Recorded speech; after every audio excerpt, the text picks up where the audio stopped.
Live everywhere. Daily Co's Radio on netrootsradio.com presents David Walton. Kagro in the Morning Show.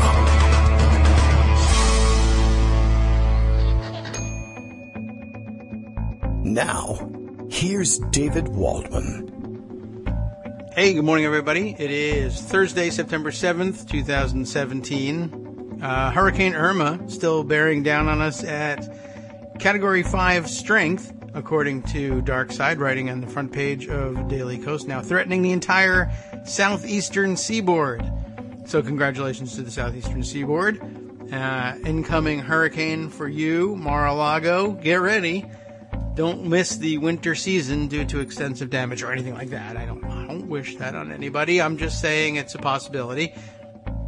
Plenty to catch up on today. Greg Dworkin will be with us. Of course, we are very thankful that everything seems to be working, well, pretty much just fine. I think there's a little bit of, it's supposedly still a little bit of echo on Greg's end. We'll see if we can't tweak that a little bit, and maybe we can find a solution for that. I got to get myself a new pair of headphones. That'll probably help a little bit too. The ear pads and my things have fallen off long since, and the tape is just not doing the trick anymore. It's time to treat myself to a new pair of headphones, maybe some over the ear this time. Anybody got any good recommendations without spending too much money? We need something comfortable that sounds good so we can hear things like the dryer in the background if I'm running the dishwasher, or Jones running a wood chipper outside of the window.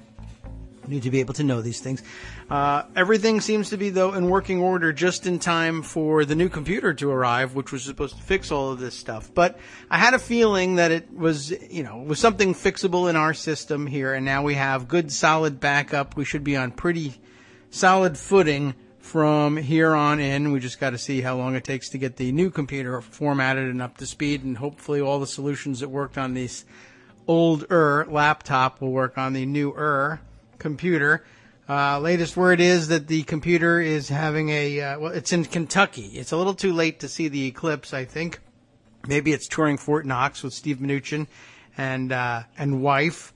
Well, maybe we can check in on the latest on that investigation into their trip to Kentucky. But there's so much more we could be paying attention to, so we'll turn our attention there and keep current. The mouse for the computer arrived yesterday, so ahead of time, as mice, I guess, tend to do. I don't know. Well, anyway, that one only came from Harrisburg. The computer is coming from China. I guess I didn't think too much about that. But the fact that this thing would be made in China, as many Apple products are. But I'll say this, they did a pretty quick job of it. And it made it to Anchorage, Alaska yesterday, and is in Kentucky and on its way on a plane here probably. We'll see it later this afternoon, which is amazingly quick delivery. And at the point when we finally set the thing up and begin broadcasting from it, I guess we can welcome our new Chinese listeners as well. I can only assume that there are surveillance devices in my new computer coming to us straight from China. Maybe that's wrong. Maybe that's assuming too much. Maybe no one would want to listen to me in particular, although they could listen to the show. We could explain how the Senate and the rest of the government works, and they could manipulate it as the Russians did, as it turns out. That's the big bombshell since last show. We're definitely going to have to address that one.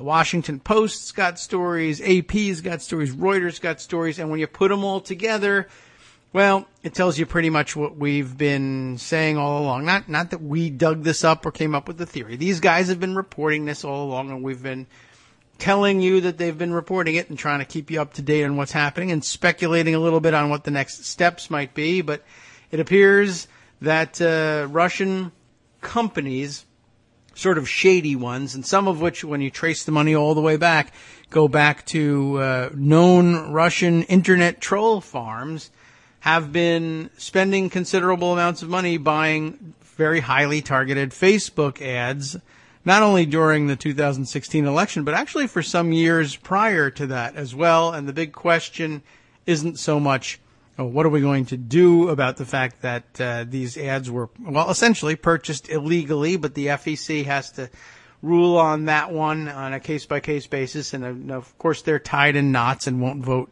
the Republican members won't vote to hold any Republicans accountable for anything. So fingers not really tightly crossed on that one. But a bigger question, not so much who spent the money, but who told them how to spend it. Because there's not many people that believe that the Russians have precinct-level voter targeting information at their fingertips, though I guess they could have stolen that too.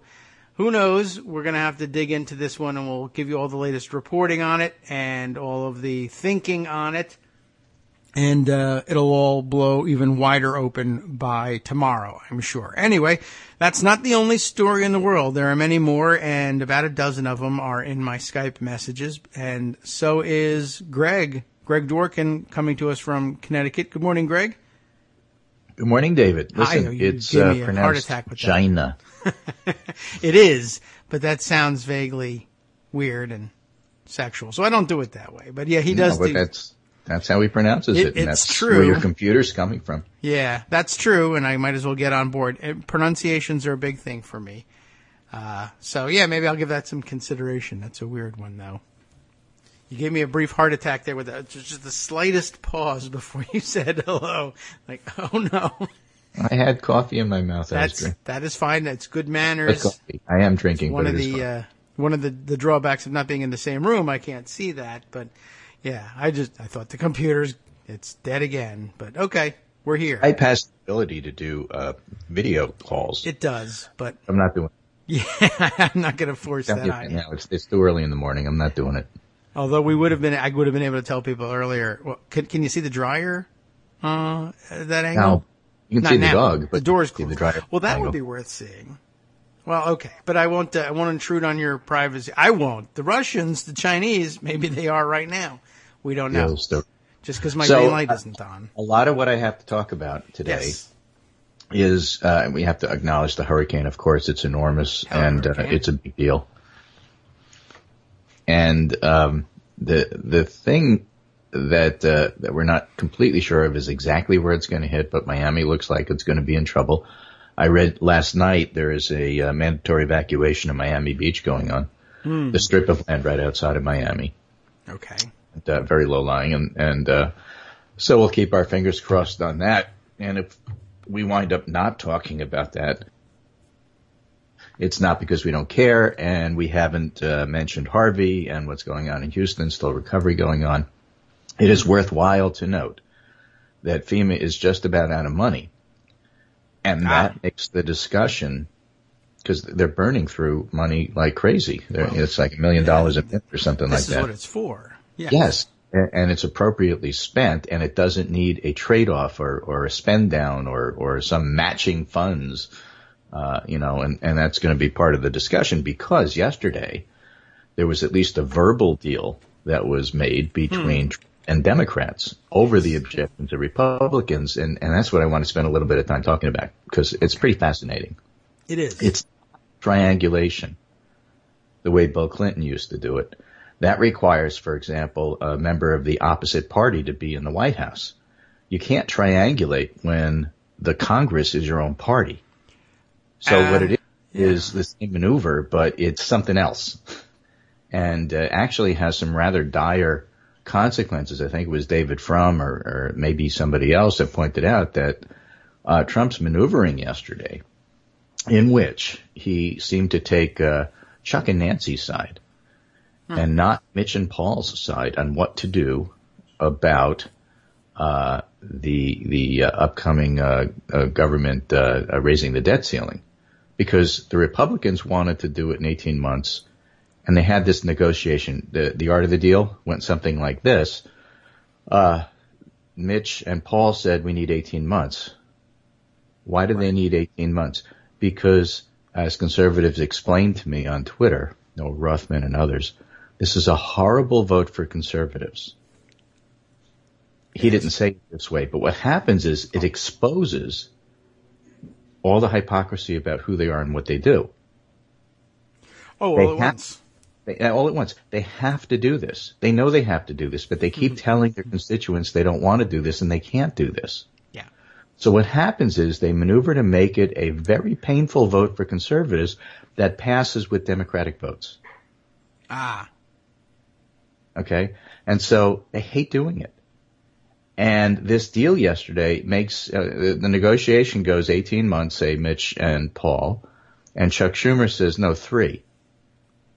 And, then Mitch and Paul said, okay, 12 months. And, Chuck and Nancy go, no, 3. And Trump says, let me get in on this. Right. How about, I'm the great deal maker. How about 10 months? And Chuck and Nancy say, no, 3. And then, Trump says, okay, how about 6? And Chuck and Nancy say, no, 3. And then Trump says, okay, how about we split the difference? And Chuck and Nancy say, okay, 3. And then Trump says, okay. That's funny. He does this in front of Mnuchin and, Paul, Ryan and Mitch McConnell, who are livid because now they have to go back and have their people vote on this thing that they hate voting on because you need to pass it with Democratic votes. Yeah. And they hate this. And Trump says, I don't care.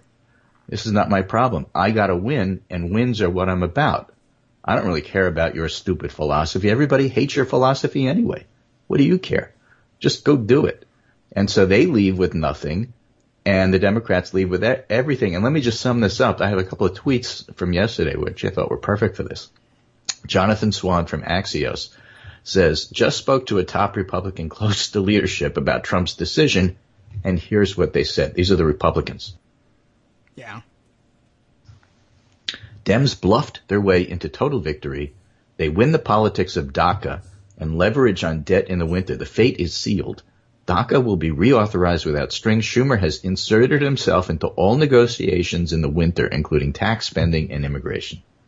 That's what the Republicans say. Yeah. Jeff Stein says he spoke to a House Democratic aide, and the House Democratic aide said, this is why we didn't get rid of Pelosi. We went into their stadium, kicked their asses up and down the field. So I just want to give you an idea. Now, those summaries don't have to be accurate, and it's not necessarily a roadmap of what's going to happen. But it gives you an idea of how each party reacted to the discussion. The reactions I saw yesterday made it seem like the negotiations were even shorter than that the Republicans came in and said 18 months, and Chuck and Nancy said 3, and Trump said, deal. Well, and it went that quickly, but I guess it didn't. That's the executive summary, but a lot of it was on camera. Wow.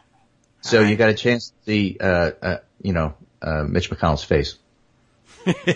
How can you tell? What happens? And don't forget, an hour before this happened, yes, Paul Ryan is at the microphone denouncing the Democrats for ridiculous, inappropriate use of the debt ceiling to try to somehow marry it to aid and all this other stuff. In other words, a lot of this is going to be tacked onto Harvey aid to get it done. Yeah. And Paul Ryan says it's ridiculous. It's inappropriate for Democrats to do this. It's a ridiculous discussion to even bring up 3 months. And then an hour later, yes, this is a great idea because, yes, of course, Mr. President, yes, we have to do this. Yep. Yes, I understand. And so, there's so much going on here. Trump basically gave the middle finger to his own party. He let them know he is no way beholden to them.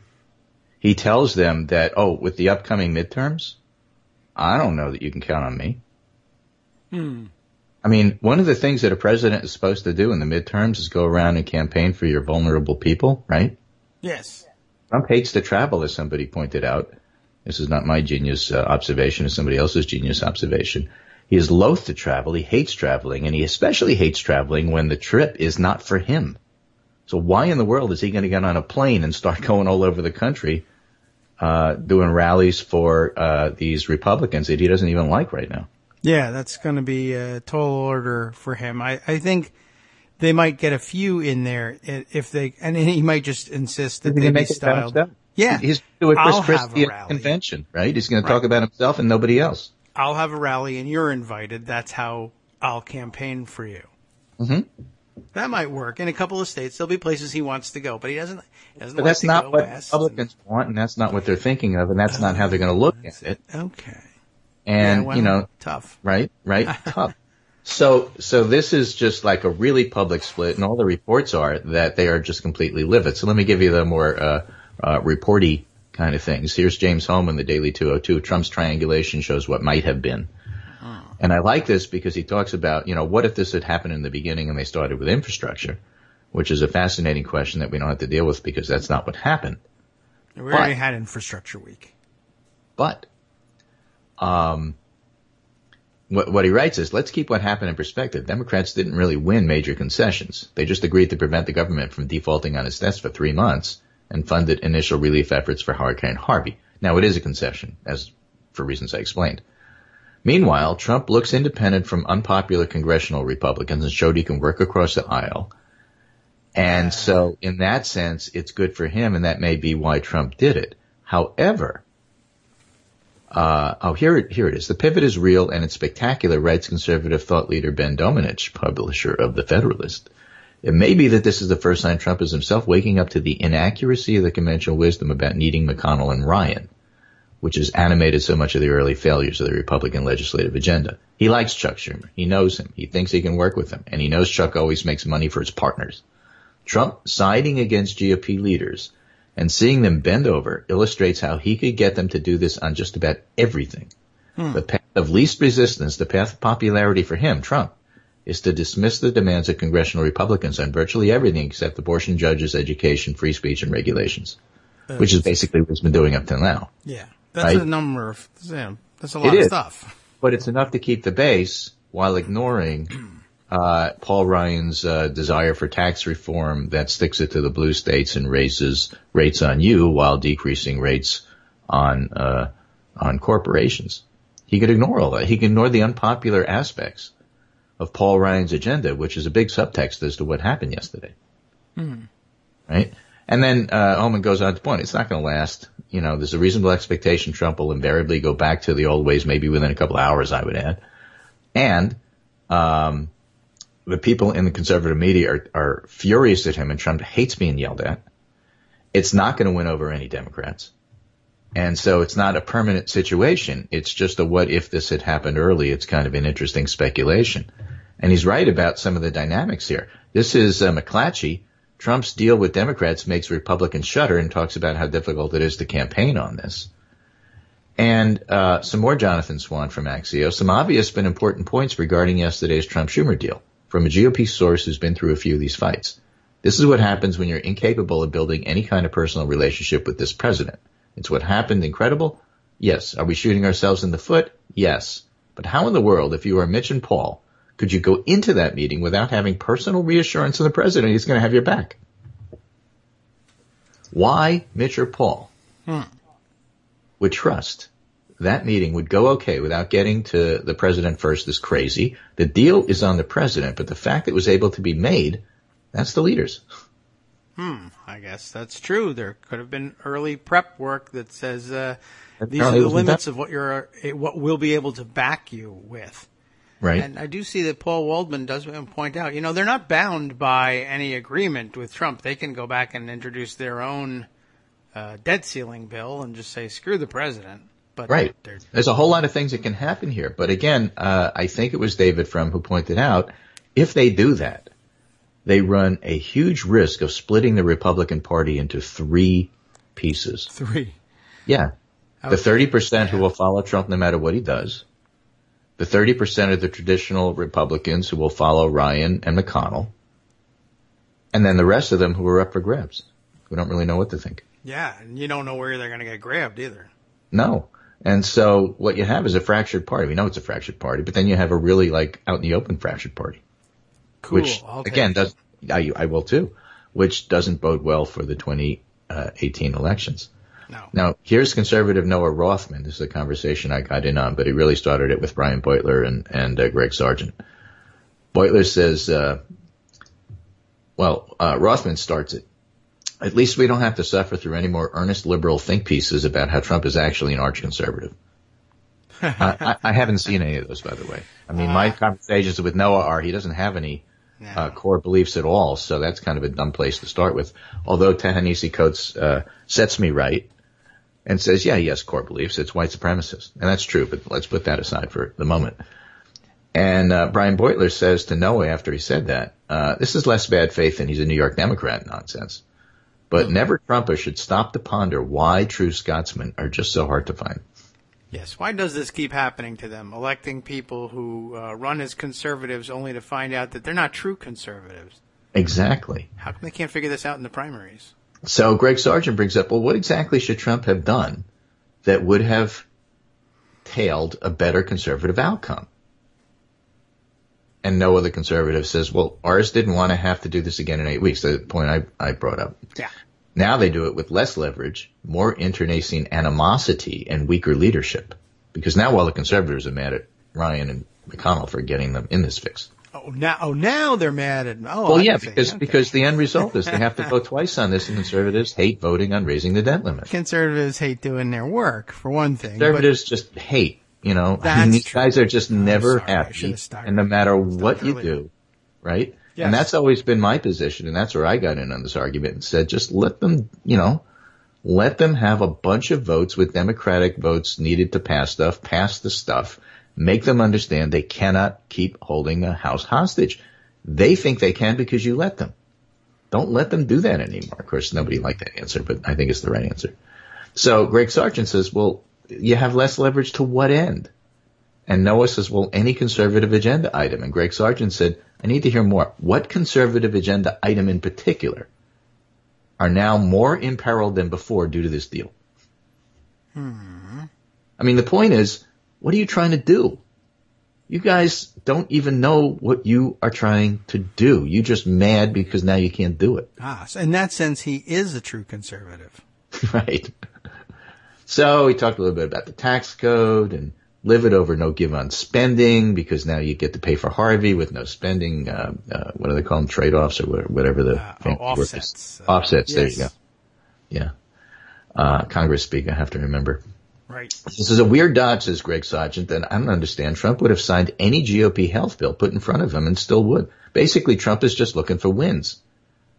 And which goes to Noah's point. He's right that Trump is not a true conservative. But what true conservatives want is impossible. The problem with Noah's analysis here, which I told him, is that there's a complete inability to accept, understand, and acknowledge that what they really want is completely unpopular with the American public and therefore will never happen. Yeah. And I think that's what Greg Sargent was getting at. What is it that you want to put on the table that this imperils? Because if you actually put on the table Paul Ryan's agenda, it's the original attempt at the American Health Care Act that everybody hates. And the fact that everybody hates it makes it impossible to pass. So what are you so upset about? Go a different way. Of course, they can't acknowledge that. Well, there's a lot they can't acknowledge. I did see, I think one of the branches of that same conversation ended up with some observers to the initial exchange positing that the real danger of electing a political outsider is that they don't realize how much of politics is posturing and theatrical lying. Like, yeah, the difference between, right, you have to posture, but that doesn't mean that you have to follow through on everything you posture on. My true. God, if you did that, we'd be in trouble. Yeah.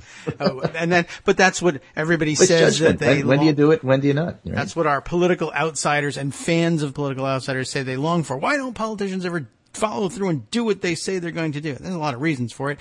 And it never happens. And because there are so many reasons for it and so many obstacles to it. And so people just continue to long for it. And I guess that actually enables there's no true conservatism. Right. But we've said that. Too. Right? Donald Trump is the Vinny in the Bronx caller to the sports radio show telling the quarterback how he should have played last week. Yeah, basically. And you stick him in there and he really doesn't have any experience and doesn't know how to be a quarterback and so this is what happens. Yeah. So it didn't occur to him that for this particular situation, the debt ceiling, that Trump, if he were truly getting all of his information from Fox News, and there's every indication that is really where he gets his information, the last couple of years during which I assume he's been studying to become president, whether he really thought he would make it or not, he learned from Fox News that raising the debt ceiling is a terrible thing to do, but sometimes you have to do it anyway, and B, that it should be done in short increments. Republicans have insisted that the debt ceiling only be lifted in short increments for almost a decade now because they've been fighting Democratic presidents. That's why they drag their feet. Now they have a Republican president and a Republican Congress, and Trump never got any lessons from Fox News on why that would now mean you want a long-term debt ceiling increase. And so he blew it. Well, any long-term listener to the show or even short-term listener to the show quickly understands that there's a lot to Congress that you really have to begin to understand before you can figure out what's going on. And it takes years. It takes decades. That's why that Nancy Pelosi comment about, this is why we didn't get rid of her. Mm-hmm. Yes. Right? Right. So what happens? Well, here's the reaction. This is from the Hill. DeMint calls Trump deal with Democrats a betrayal. The conservative press, including Breitbart, is all over Trump for this. But DeMint told Politico, it's just a betrayal of everything we've been talking about for years as Republicans. What the president's going to find is if they bet on Democratic votes, they better plan on giving up a lot more than they think they're going to. Well, hello. I hope so. Yeah, I would think so. But that's making them furious. Yeah. Well, because they thought they had all the leverage. Turns out, so. They don't. And just as an aside, the other people who are going to have to adjust to this that are not ready to adjust to this is the poor political reporters in Washington who have to start treating Democrats as if, their ideas actually matter. Well, that's tough for them to do. They're certainly not ready for it. All right. After our break, we'll discuss it some more. Yep.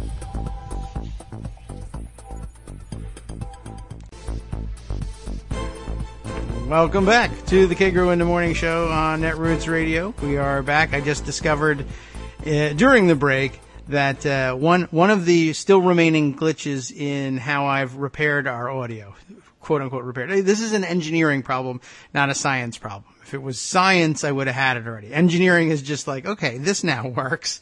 Now we got to see. We'll turn a number of knobs. We'll write down which ones we turned, and then see if that does the trick. But my cue music, which those of you probably listening on the stream picked up, doesn't come through for Greg. So the subtle cue of turning on the music 30 seconds before break didn't work because he can't hear the music. So I think I can put some plugs into other slots here and see if we can't make it work. But a minor problem versus our major echo from before. So when we last were speaking, let's see, where were we? We're talking about... by the way, here, can I tell you my engineer joke? Oh, sure, yeah. Right? So a mathematician, a physicist, and an engineer are getting interviewed. And as part of the process, they're given 2 brass ball bearings, and they're left alone. And then afterwards, the guy who wants to hire them says, what did you do with them? Mm-hmm.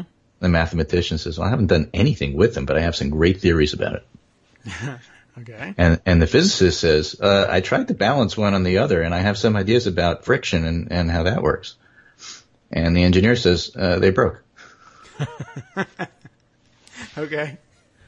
And, that's how it works. That's how you think about this. Pretty much. Oh.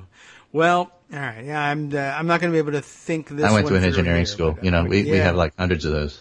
Yes, we had them running around all over the place too. Lafayette, big on engineering for a otherwise small liberal arts college. But of course, if you have tech in the name, you're going to have a lot of engineers. That's true. Absolutely. So, Steve Bannon, he goes and he gives an interview with 60 Minutes, which is going to be on this Sunday, and they're starting to play excerpts. Yeah. Did you know he doesn't like Gary Cohn? No, but I guess that he thinks Gary Cohn should have resigned. Yes. He doesn't like the Catholic Church.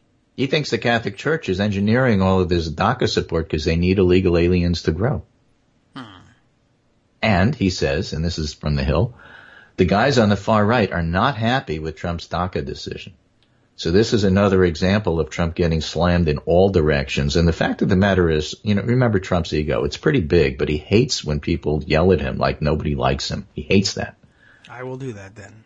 And so that's one of the reasons why the DACA decision was truly difficult for him, not because he was agonizing over the moral issues. He was agonizing over how am I going to do this so that everybody doesn't hate me. Because remember, it's all about him. When you're trying to step back and figure out why did Trump do anything, it's because it's all about him. That's usually true. It's easy to understand. It's just not easy to work around. And therefore, we've come up with some very important core principles about Trump that get overlooked. Is he an arch-conservative? Of course not. Nobody ever said he was. But number one, he's a white supremacist. And number 1A is it's all about him. Those are the two core things. And if you just follow those, you will never be wrong about what he does. Well, that would be nice to never be wrong. Yeah. It's easy enough to analyze, I guess. That's true. Bannon, too much in the news. It was interesting, the comment that I saw made. I have to read that through. And you sent me the other article the other day. That wasn't from that piece, though, was it? This is the new, you say, 60 Minutes interview? This is a new 60 Minutes interview. Why do they do that stuff? I don't know. I can't figure 60 Minutes out. But yeah, neither can I. Let's change subjects, and I'm going to just end with one thing, which is a longtime favorite thing of mine to harp on. You know, this is the horse I like. This is the dead horse I like to beat. This is from Ariel Edwards Levy from the Huffington Post, and it's called "There's a Potential Crack in Trump's Base: Supporters Who Once Voted for Obama." Remember, they're a small number, but they're more likely than any other group to regret their votes, a survey finds. And as you know, I'm sick and tired of hearing about Trump voters who haven't changed their mind no matter what he does, although now it would be kind of more interesting to see if he starts dealing with Democrats, how they react to that. Because remember, Democrats also, some of them are black. You're kidding. No. Wow. And so how they react to that, we'll have to see.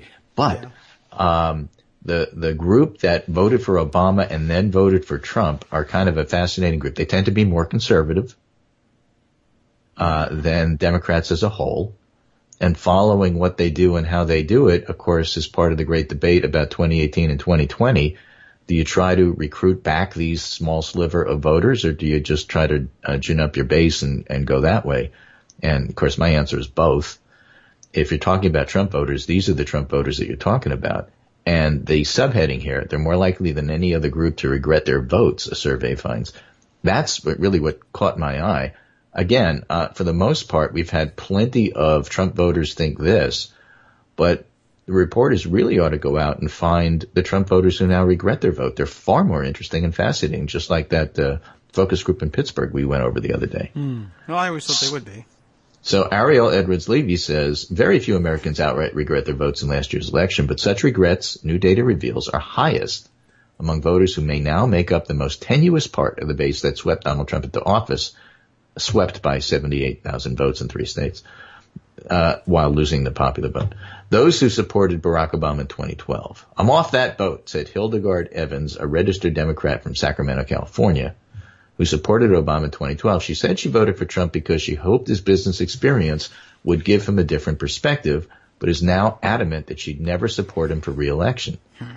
There's nothing he can say or do that will impress me or cause me to vote for him again. No, absolutely not. That's out. Yeah. Well, but I knew that. Why didn't you ask me? You should have called me. I would have told you what to do with your vote. That's incredible. I mean, yeah. I don't know. I thought everybody knew that, and but I guess not. No, There's a lot of people to hear in the them, world. to hear them say it, and to actually have media broadcast that is important. You give people ideas. Yeah, that's true. It's a permission structure. It's okay to say that. You're now allowed to say you made a mistake. Other people are saying it. You weren't the first one to do it. I know you were thinking that. But now that you see that in the media, you know, there's something to that. Maybe I made a mistake too.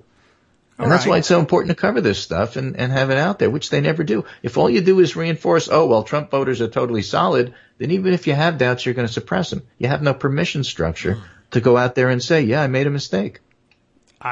I believe in that. That is why I am coming out with my own line of yard signs that say I made a mistake. Yard signs. That's my permission structure. And so, you know, in some neighborhoods, that's the permission structure. So I will go put out a yard sign giving my neighbors who voted for Trump permission to regret it now. Right. Unless they Now, see this mind first. you, these voters didn't like Hillary. They may never have voted for her. This particular one might have done a write-in, but she's just never going to vote for Donald again, and that's really the important part.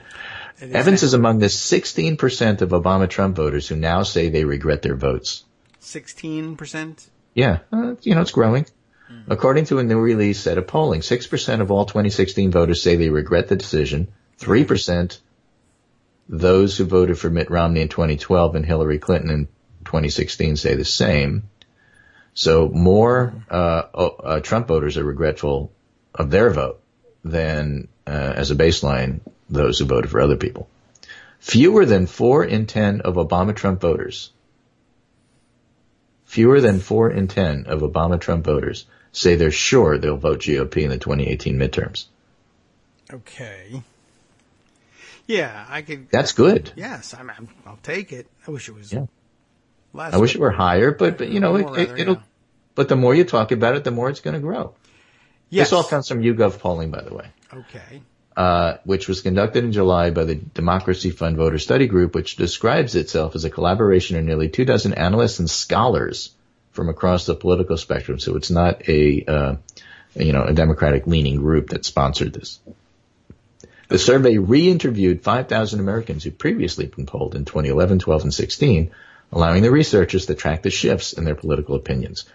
And that's how they know that there's more regret for voting for Trump than there was for Clinton or for Romney. Mm-hmm. Democrats are now faced with several questions. How many Obama-Trump voters are persuadable?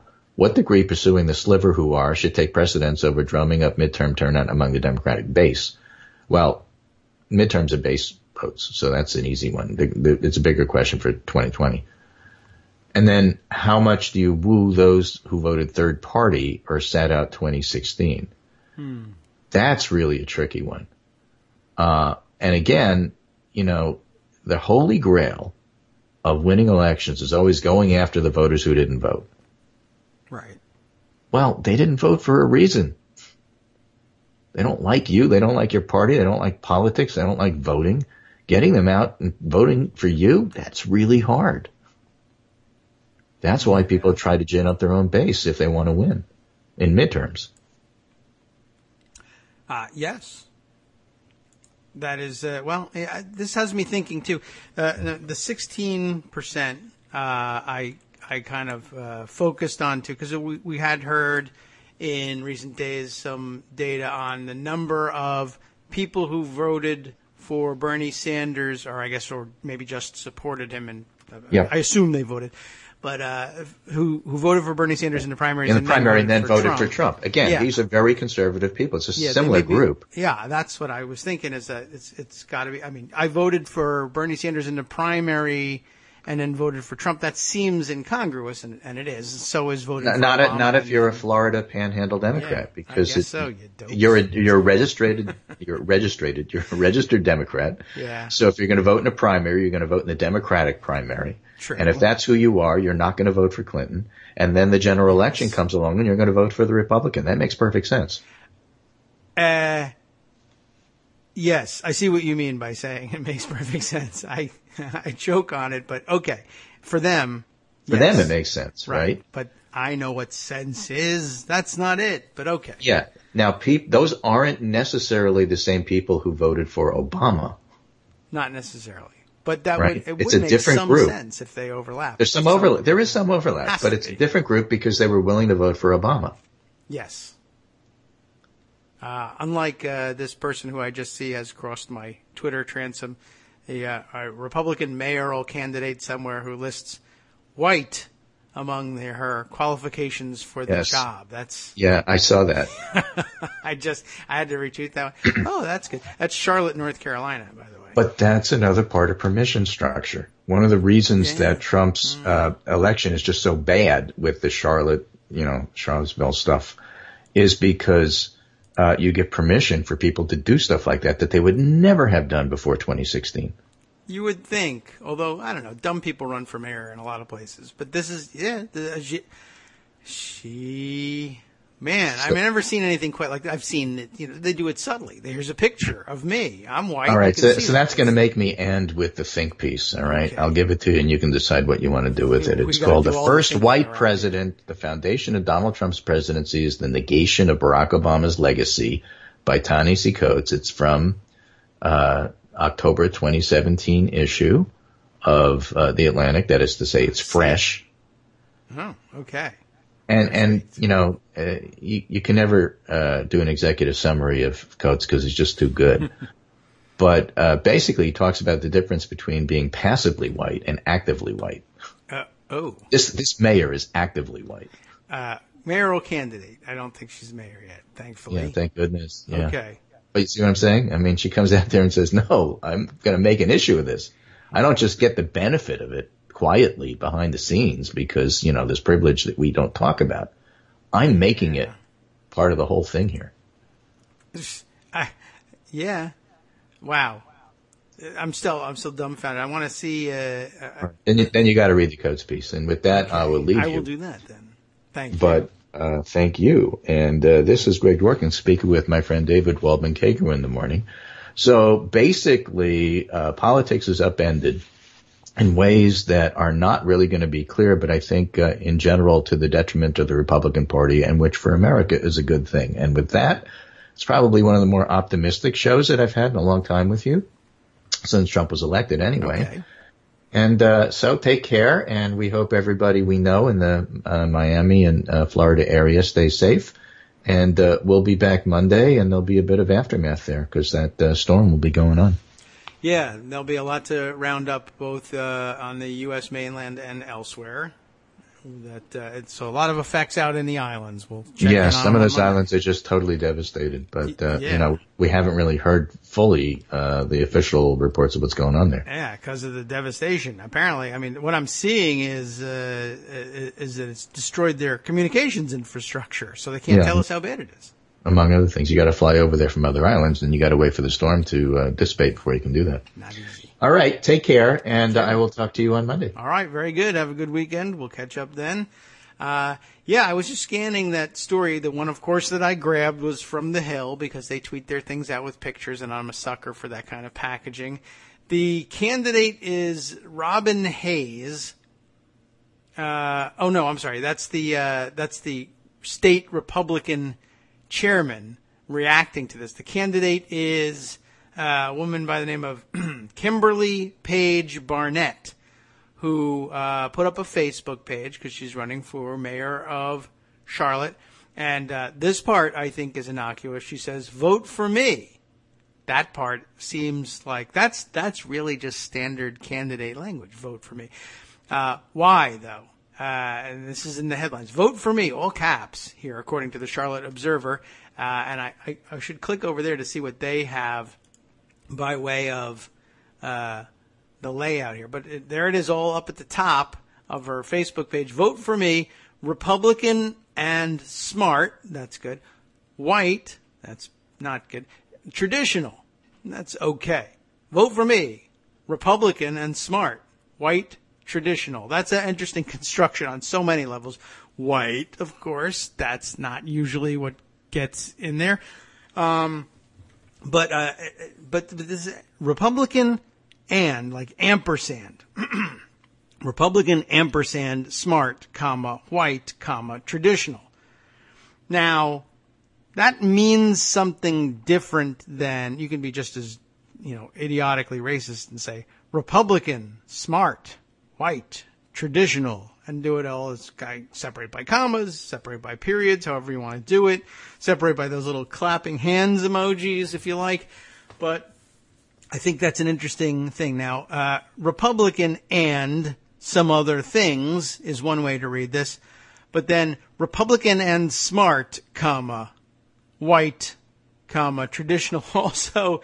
I mean, to me, because I have this critical eye on Republicans, it's like, I'm Republican, but I'm Republican and smart, which is different, say, than the president's kind of Republican or the other kind of Republican. We're splitting into three types of Republicans. I think they're all dumb, but she says I'm Republican and smart, which is totally different from Republican and white. But I guess not that different, because the second thing she says is, well, I'm white. So tell me some things about yourself. Why should I vote for you? Well, I'm smart. Ooh, that's good. First of all, that should be first on anybody's list for why I should vote for you. Republican, I don't think of that as a reason to vote for you. Some people do, but even a lot of Republicans will say that's your party, and I might vote for you because of that if I don't learn anything else about you. But that doesn't really tell me why you're qualified for office. So far, Republican, that doesn't tell me you're qualified for office. White, that tells me even less. Traditional, well, traditionally people haven't said I'm white and that's why you should vote for me. So she's bending the tradition a little bit there too. But Republican and smart, like that's one item. Well, okay, that's a different kind of Republican. And then white and traditional. I don't have that much to say about traditional, except to say that by tradition, we have not said, I'm white. You just put up a picture of yourself, and that's a system too. And all the same prejudices and privileges are built into it, yes. But that's the polite way of saying you're white. Here's a picture of me. I don't know. Oh, that's rather amazing. But leave it to Facebook. This would be done on Facebook. Facebook is, of course, the big news of the day. Shall we spend our time on that? Why not? Are there other things on which we could spend time? Yes. Are we going to be able to get to all of them? No. Even if I saved it all for tomorrow, we wouldn't be able to do it justice, I think. We're going to have to stop and round up what happened yesterday. Where did we put? Oh, you know what? I didn't finish the story of Trump and his golf clubs yesterday. There was a little bit more, but I think we got the gist of this. This seems like the bigger, hotter news, although that was super hot stuff yesterday. Absolutely. The idea that you could now, that there was a legal system in place whereby you could just stick 100,000, usually corporate dollars, into Donald Trump's pocket and then be able to bend his ear 4 hours at a time. Was a pretty remarkable development. And by the way, you usually get more time of it. I was wondering whether more people are joining Bedminster than Trump National in Virginia or any of the Florida, maybe more in the Florida things. But Bedminster is not only a golf course there, but a residential compound for him. So when he goes to Bedminster, he spends the whole weekend on the grounds or the whole vacation on the grounds. And it would be much more cost effective if you were to join Bedminster. You'd have a lot more opportunity to accidentally run into him and maybe talk shop if you did, or at least have a much better chance of being seen if that's all you're after. I mean, it might not make any difference to spend time talking shop with him. All the people who joined the golf clubs insist that that's not what they do when they're there. I don't believe that, but there's a possibility that it is actually true, because talking shop to Donald Trump is a waste of time. You aren't going to be the last one to talk to him about it, but you might be able to plant a bug in his ear at some point or slip him a piece of paper.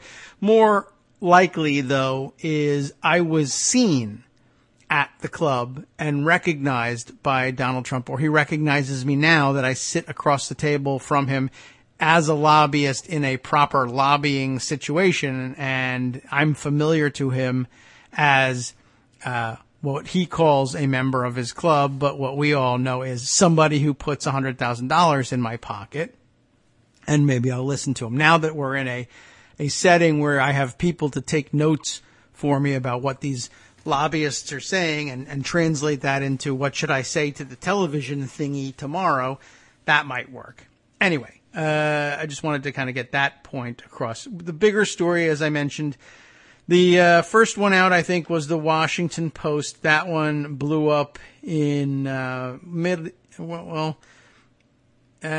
did we get this? This must have been updated since its initial publication, because the timestamp on this is 11:06 p.m. I feel like we heard about this earlier in the evening. Russian firm tied to pro-Kremlin propaganda advertised on Facebook during election. It sounds to me like the Washington Post has the one relatively small but pretty concrete example of what Russian firms and because of the structure of government there, you can also surmise the Russian oligarchs and therefore the Russian government were up to in this. And so they have a very specific example. Then other outlets expanded the story somewhat. Let's see, Carol Leonig, Tom Hamburger, Rosalind Helderman, big names on the byline for the Washington Post piece. And here are the specifics. There's a video that comes along with it, but you can watch that on your own time. You likely already have. Representatives of Facebook told congressional investigators Wednesday that the social network had discovered that it sold ads. I just discovered this. I sold ads during the U.S. presidential campaign to a shadowy Russian company seeking to target voters, according to several people familiar with the company's findings. Now, just a brief aside here. I saw a lot of people discussing I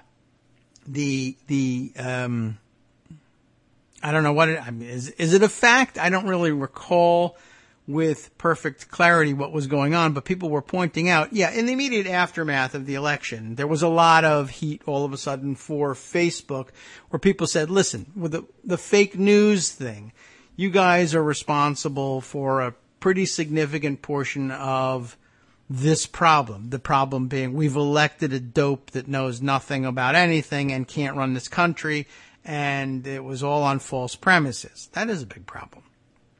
And Facebook caught a lot of heat for it because it was the preferred platform for the dissemination of the kind of disinformation and fake news that led a lot of people who would otherwise have had nothing to do with the election at all, perhaps, or, I guess I don't think that they would have necessarily considered voting for Hillary Clinton, but they might have otherwise sat home.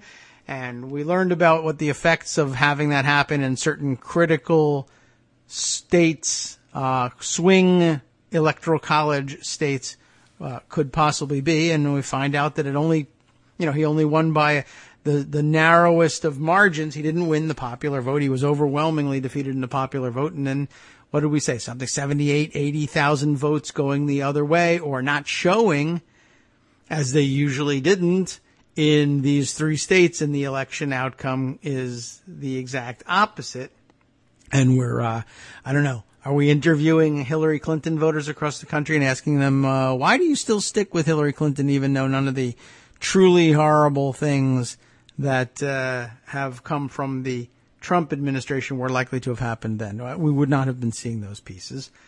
But there was a lot of blame for Facebook on that one. And they, in November, December, were busy denying that they had any such responsibility. Then, of course, it seemed like all of a sudden they came to the realization that, maybe we did have a hand in this. And they sort of reversed course on that and said, we're going to be doing something to try and get a lid on this. And you remember that their first inclination was to say, well, let's remove eligibility to participate in the advertising and revenue generating networks for these fake news sites. Maybe that'll do something. Then they began to acknowledge that maybe they did have a role to play, to answer for in the dissemination of these fake news stories among their webs of users. And then all of a sudden, like Mark Zuckerberg started to give every indication that maybe he was going to run for president, although he kept saying no. But he, started to do all the things that people might do in the early stages of exploring the possibility of running for president. And everybody realized, this may be the first outward public indication from Zuckerberg that he now believes it is possibly true that you could actually manipulate the American electorate into electing somebody they might otherwise not necessarily be interested in considering by manipulating what they read on Facebook. And maybe I can, wangle my own way into the White House by running this network for my own benefit, which is extraordinarily dangerous. But it's out there. And but they were initially denying that this was the case, or that Russians had any undue influence, or that they were buying ads. I think they just flatly denied that they had sold any ads to any Russians. And that would be illegal. The, Russian foreign entities, foreign corporations can't buy political ads normally. Like, you can't go and buy television political ads. The internet is a little weird and still a little wild and woolly, and the boundaries haven't been set. I mean, they have, but they haven't been enforced in the same way, and that partly is due to the fact that, like so many commissions that are built the same way, with both sides, they're in equal numbers, but one side absolutely uninterested in governing or enforcing the law, at least against itself, but probably pretty much against anybody. Everything is hopelessly deadlocked, and they can't really do too much. Now, Facebook says, oh yeah, we did sell ads to Russians. We just figured that out. It may have taken some forensic examination, or it may be something that they knew already and just were reluctant to acknowledge for a while, but now we're there. That's the basics of it, and I'll give you one more paragraph before I roll our music out. It's a short one. Facebook officials reported that they had traced the ad sales, totaling $100,000 in this particular case, to a Russian troll farm. That's the words there in scare quotes. A Russian troll farm with a history of pushing pro-Kremlin propaganda, these people said. Well, that's what these people said anyway. We'll find out more about what these people had to say after our second break for our station identification. We'll be right back.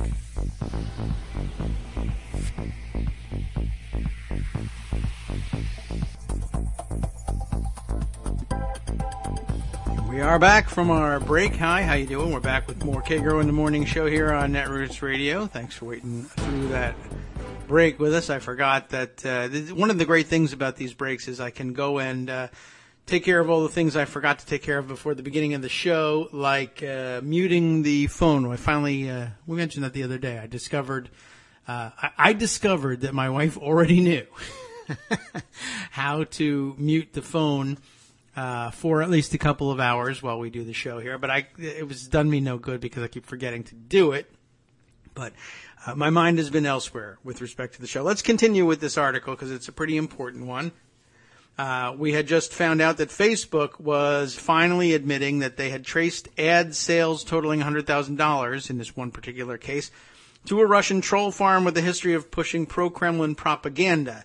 A small portion of the ads, which began in the summer of 2015, which is to say they affected the outcome of the Republican primary as well. A small portion of the ads, which began in the summer of 2015, directly named Republican nominee Donald Trump and Democrat Hillary Clinton, the people said, although they declined to say which candidate the ads favored. Why they're being cagey about it, I'm not really sure. But I'm sure that, I guess if I were their lawyers, I would say, let's not reveal too much that we don't have to right away. We can cooperate with investigations if they ever get to this, but why not? Why put yourself in any jeopardy if you don't have to, I guess. Most of the ads, according to a blog post published late Wednesday by Facebook's chief security officer, Alex Stamos, appeared to focus on amplifying divisive social and political messages across the ideological spectrum, touching on topics from LGBT matters to race issues to immigration to gun rights. That always seems to sneak in. The acknowledgement by Facebook comes as congressional investigators and special counsel Robert Mueller are probing Russian interference in the U.S. election, including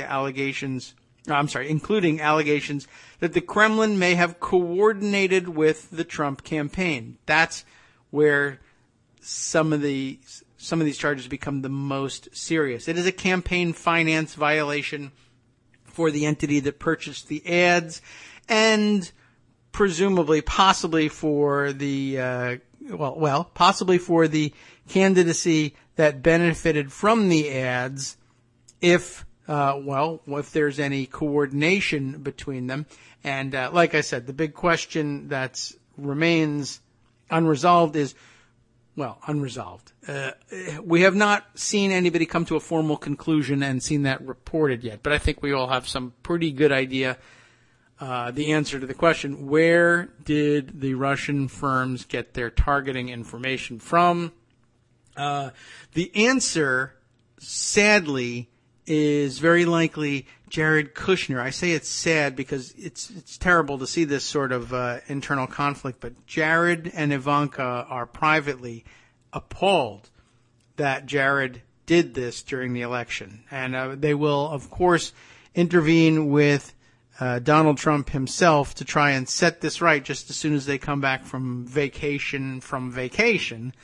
And I'm sure they'll get it all correct in the end.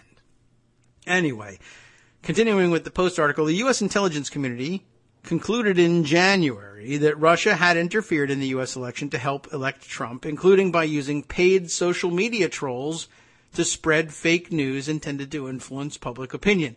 Even though the ad spending from Russia is tiny relative to overall campaign costs, the report from Facebook that a Russian firm was able to target political messages is likely to fuel pointed questions from investigators about whether the Russians received guidance from people in the United States, a question some Democrats have been asking for months. Like, did the guy who was supposedly in charge of the overall, move to digital strategies, Jared Kushner, and who asked the Russian ambassadors about setting up direct communications that were secure, and could they maybe use the Russian embassy / consulates secure communication devices so that they could communicate directly with the Russians without being detected by American authorities in the process, and who sort of weirdly decided to set up servers in Trump Tower that communicated directly with Alpha Bank, which is run by one of the Russian oligarchs, which is then, of course, to say in cahoots with the Russian government, because there is no way to become a Russian oligarch and stay alive if you're not in cahoots with the Russian government. So, those are just some weird coincidences. The guy takes over the general digitized strategy. He brings in Cambridge Analytica and other data manipulation firms, and tries to set up secure communications, and has a server that communicates directly with a major Russian entity for no apparent reason. Those might be the sorts of directions you go when trying to figure out, gee whiz, where did their targeting information come from? It wouldn't have come from the guy who was running the targeting information operation, would it? And because he was trying to talk to Russians. Let me see if I can piece that together. Anyway, yes, Democrats have been asking this for months. Facebook reported in its blog post Wednesday that about 1/4 of the ads in question were geographically targeted, although company officials declined to provide specifics about what areas or demographic groups were the recipients. Of those targeted ads, the company said more ran in 2015 than 2016, at least in this particular incidence. Representative Adam Schiff of California, the senior Democrat on the House Intelligence Committee, said Wednesday that the disclosure by Facebook confirmed one of the ways Russia sought to interfere in U.S. politics and serve as a profound warning to us and others about future elections. I guess it should serve that way. And, of course, we were warned. Once again, I remind everybody that Paul Ryan and Kevin McCarthy and others were caught on tape acknowledging, yes, I have been briefed by folks from the Ukraine and elsewhere in Eastern Europe about exactly how active the Russians are in trying to undermine their own elections and democratic activities. And we believe fully that there are political actors in the United States who are on the Russian payroll, i.e., Donald Trump and Dana Rohrabacher, perhaps among others, but those two names called out in particular, at which point Paul Ryan reminds everybody, you're sworn to secrecy. Ha ha ha. We're not going to tell anybody about this. We know that they're doing this in Ukraine. We just started out talking about this. We know that it's extraordinarily dangerous. We talked about that. We know what the methods are. We talked about that. We know that there are agents we believe are being paid by the Russians prominently in American politics. But we're not going to talk about that either because, once again, I remind you, somebody is giving the Russians their targeting information, and somebody will likely benefit from that sharing of information and that coordination, and that somebody is us. And so please, let's not bring this up again. They knew what the Russians were up to. They know how devious it can be. They know how effective it can be. And probably one of the 2 or 3 people involved in that conversation were involved in handing over some of the data necessary or facilitating the transfer of the data necessary to do the targeting. But, well, hey, who are we to make such accusations, right? Okay, moving on. This is a very significant set of data points produced by Facebook, Schiff said, adding, left unanswered in what we received from Facebook, because it is beyond the scope of what they were able to determine, maybe, is whether there was any coordination between these social media trolls and the campaign. We have to get to the bottom of that. The House panel, whose staff investigators heard briefly from Facebook representatives behind closed doors Wednesday, will follow up with Facebook and other social media companies and platforms to see to what degree they are able to confirm similar metrics, Schiff said. An official familiar with Facebook's internal investigation said the company does not have the ability to determine whether the ads it sold represented any sort of coordination. I see what they mean about that. Yes, okay, that would be difficult. The acknowledgement by Facebook follows months of criticism that the social media company served as a platform for the spread of false information before the November election. In a statement posted days after the election, Facebook founder Mark Zuckerberg promised to explore the issue, but said that 99% of information found on Facebook is authentic and only a very small amount is fake or hoaxes. In December, however, the company announced that it would begin flagging articles that had been deemed false or fake with the assistance of fact-checking organizations. Facebook discovered the Russian connection as part of an investigation that began this spring looking at purchasers of politically motivated ads, according to people familiar with the inquiry. It found that 3,300 ads had digital footprints that led to this Russian company. Facebook teams then discovered 470 suspicious and likely fraudulent Facebook accounts and pages that it believes operated out of Russia, had links to the company, and were involved in promoting the ads. Gee whiz, basically exactly what they said they were likely to find at the beginning of this, or at least other people said they were likely to find at the beginning of this. It took them a while to acknowledge it. A Facebook official said there is evidence that some of the accounts are linked to a troll farm in St. Petersburg referred to as the Internet Research Agency, though we have no way to independently confirm. The official declined to release any of the ads it traced to Russian companies or entities. Our data policy and federal law limit our ability to share data, user data and content, so we won't be releasing any ads, the official said. I guess that's the answer. Or at least that's the answer they're giving to our earlier question. The official added that the ads were directed at people on Facebook who had expressed interest in subjects explored on those pages, such as the LGBT community, black social issues, the Second Amendment, and immigration. Clint Watts, a former FBI agent who has studied Russian online influence campaigns, said Wednesday that Facebook's report served as a validation for findings by him and other researchers who, he said, had spotted what they believed to be Russians posing as Americans to press political messages on Facebook as early as 2015. He said his analysis showed that Facebook ads in 2015 were largely concerned with divisive social messages and were used to identify other Facebook users most susceptible to messaging. Those users were then targeted with election-oriented ads in 2016, he said. We had these suspicions, but we could never see who was purchasing the accounts, said Watts, a senior fellow at the Foreign Policy Research Institute. Facebook's being brave. They probably could have buried this, and they did the right thing by coming forward. Okay. Stamos, the Facebook security chief, said the company is committed to continuing to protect the integrity of its site and improve its ability to track fraudulent accounts. He said Facebook has shut down the accounts that remained active. We know we have to stay vigilant to keep ahead of people who try to misuse our platform, he said. This year, Facebook announced technology improvements to detect fake accounts and more recently announced that it would no longer allow Facebook pages to advertise if they have a pattern of sharing false news stories. Over the past few months, Stamos said, the company has also taken action to block fake accounts tied to election meddling in France and Germany. France now joining the list. The Internet Research Agency has received attention in the past for this activity. In 2013, hackers released internal company documents showing it employed 600 people across Russia.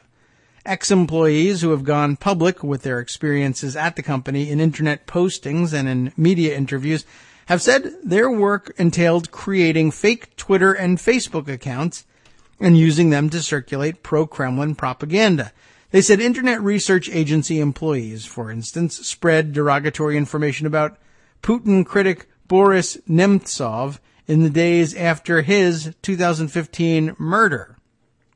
In 2015, the New York Times Magazine reported that social media accounts linked to the Internet Research Agency, and I have that article for you if you like, had launched social media campaigns in the United States, including a sophisticated hoax that spread false news of a chemical leak in Louisiana in 2014, apparently to sow chaos and fear. Well, that would be much more traditionally Russian, don't you think? It's a very interesting story. I'm glad they mention it here. In its unclassified report in January, the U.S. intelligence community concluded that the Internet Research Agency's likely financier is a close Putin ally with ties to Russian intelligence. Where have we heard that phrase before? In May, Time magazine reported that U.S. intelligence officials had discovered evidence that Russian agents had purchased ads on Facebook to target specific populations with propaganda. A Facebook spokesman told the magazine that the company had no evidence of such buys. Now, fast forward to the present day, and we're all baffled to find polling results that say that an astonishing 60-something% of Trump voters in these key swing states that changed the outcome of the Electoral College fully believe in Pizzagate, or that Hillary Clinton is a spy, or that she, but her emails, or what have you, or that Donald Trump was going to bring back jobs to their hard-hit regions, or whatever. Gee whiz. If, amazingly, they still believe such things, and I don't know, did we ever poll them on why do you believe such things? Where did you find such things out? Because they're demonstrably untrue. I read it on Facebook. Well, I don't know. I don't know if we have that data, but we had that supposition anyway.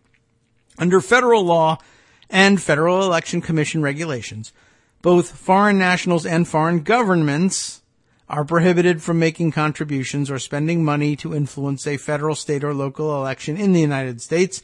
The ban includes independent expenditures made in connection with the election. That is to say, even if they're made without collusion, without coordination with the campaign, they're still illegal. Those banned from such spending include foreign citizens, foreign governments, foreign political parties, foreign corporations, foreign associations, and foreign partnerships, according to the FEC. Permanent residents who hold green cards, however, are not considered foreign nationals. Violators face civil penalties as well as criminal prosecution if they are found to have knowingly broken the law and can be extradited to the United States. Oops.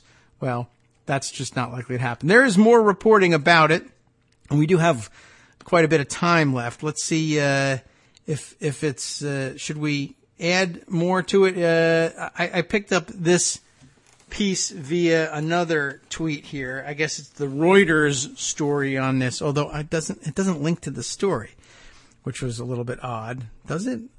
Where does it take me if I go to it? Just all it is the picture, the art card of Reuters breaking news, and then I get a closer look at that. Usually those are the things that lead to the articles, but Reuters, I guess,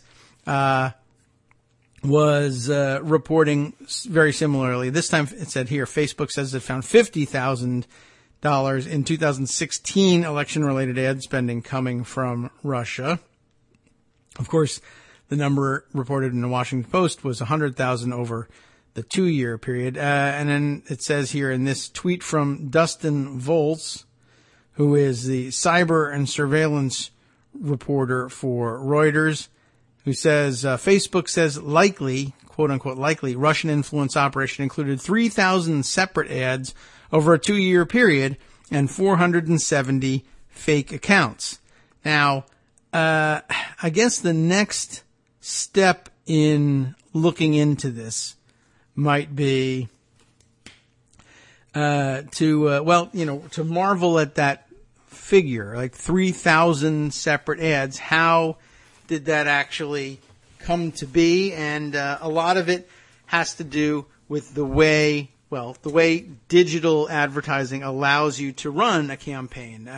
Because you're not printing these things and you're not paying for advertising time and specific discrete slots on television, you're able to do your digital advertising not only highly targeted, but run all sorts of tests. You can run 10, 15, 20, 100 different versions. You don't have to make up your mind about which version of this ad are we going to buy and make, and provide saturation coverage on in a certain market on television.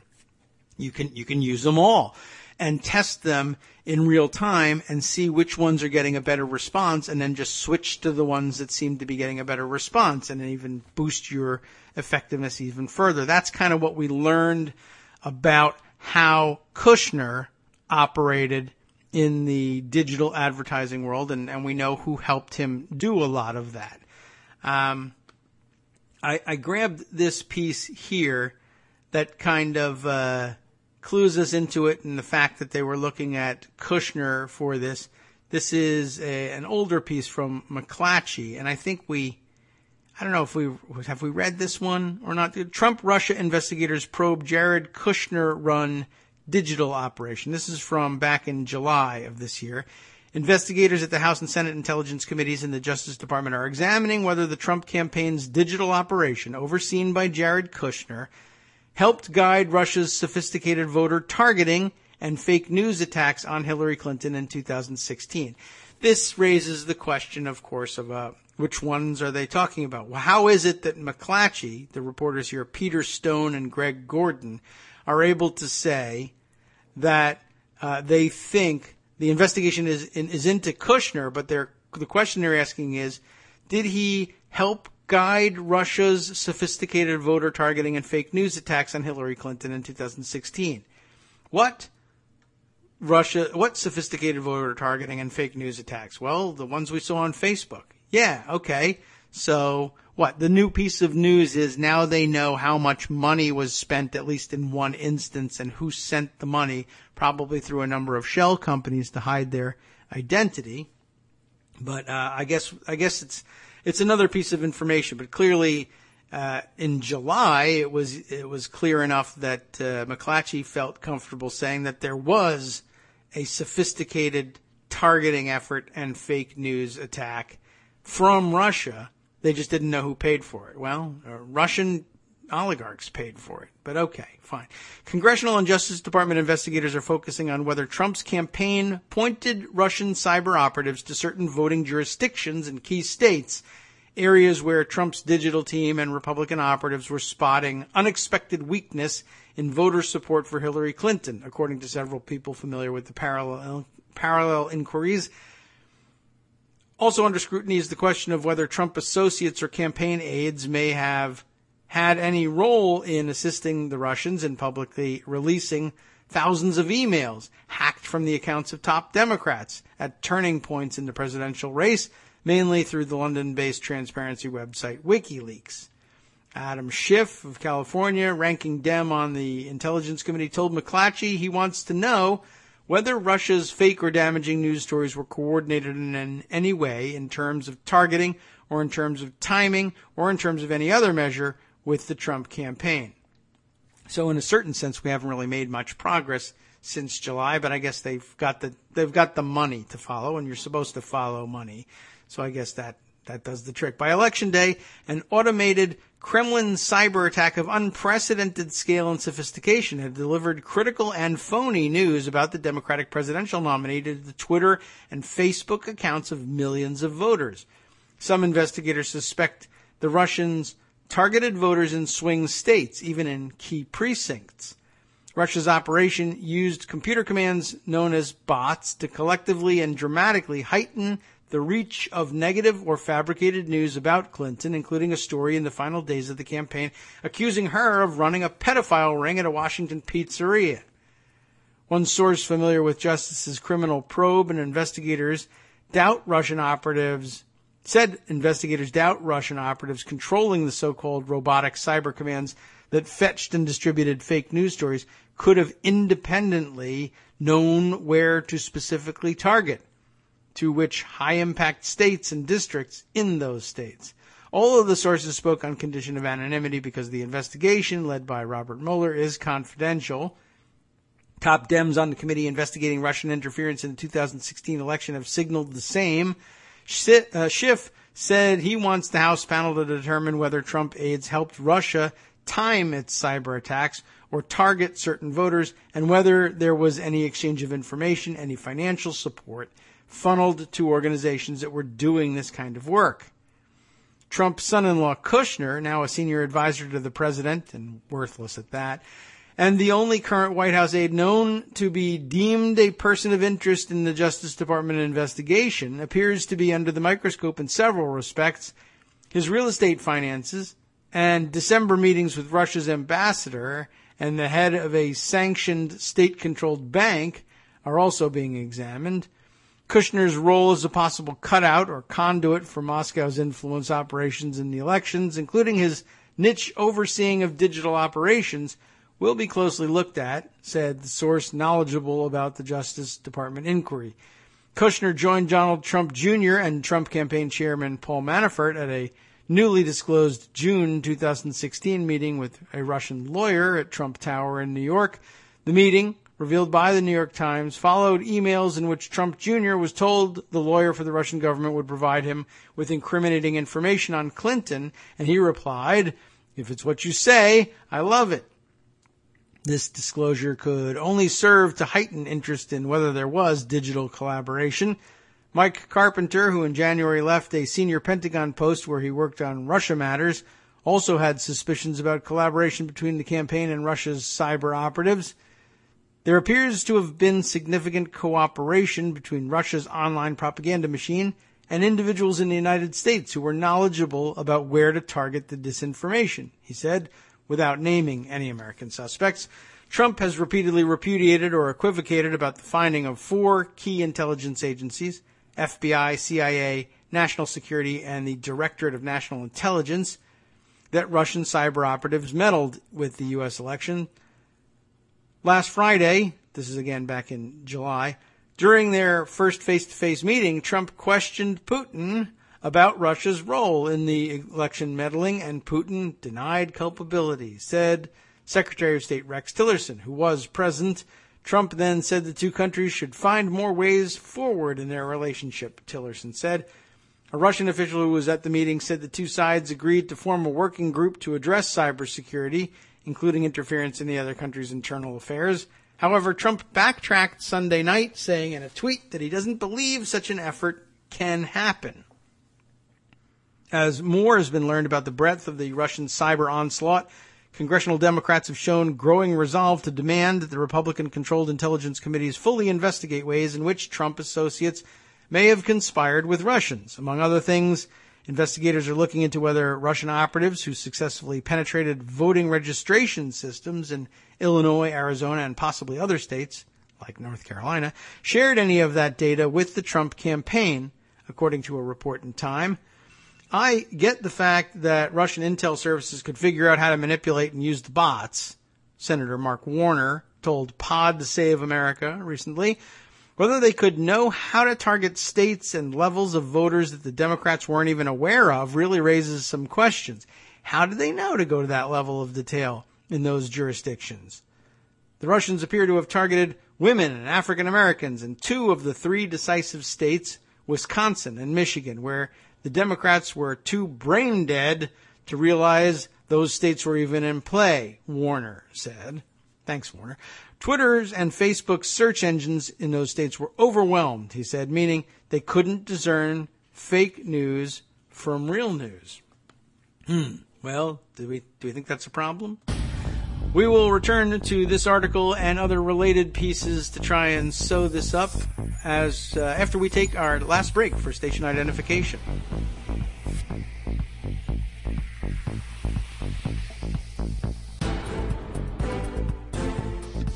Welcome back to the Kagro in the Morning Show for our last segment. Thanks for sticking with us here on Netroots Radio for it's a long program, 2 hours. I hope we're keeping you engaged. There's a couple of items to finish up with here, follow up with elsewhere, and add to the picture just so that we're ready to go forward with this thing. I think we ought to get it all in at once if we can. Good observation, though. This is a point well taken. Michael Musson pointing out, I'm sure that partisan consultants, he says, don't want to believe that Russia knew where to target since they clearly didn't. Well, that is interesting. Of course, the accusation from Mark Warner is that Democrats were unable to figure this stuff out, or Democratic consultants. And so I guess if they couldn't figure out where there was weakness, or as Warner put it, where they were too brain dead to figure out that there even was a problem, they're obviously going to be inclined to think that it couldn't be possible for the Russians to do this targeting all by themselves if they, American political experts, weren't able to figure this out. Of course, it's one thing if Democratic experts weren't able to figure this out, but Republican experts who were using big data crunching firms like Cambridge Analytica or whoever were able to figure it out and then share it with Russia. That's not implausible, but it is a good point. And of course, there is, you got to entertain the possibility that maybe the Russians know more about what they're doing than we think. Or maybe they stole the data that told them, that indicated to them where the weaknesses were, whether they stole it. They could have stolen that from the Republicans. If the Republicans were the only ones who could figure it out because they were using certain data crunching firms who were better at it than the Democratic ones, there is still evidence, mostly unexplored, that the Republicans were targeted for cyber infiltration by the Russians as well, and that they had met with some success there, despite the fact that Donald Trump says that there was none, because Republicans were too smart to have their systems penetrated by the Russians. But we don't really know much about that, and we haven't really even spent a great deal of time looking at that publicly anyway. But it's entirely possible. The Russians are, it's not like they can't figure these things out.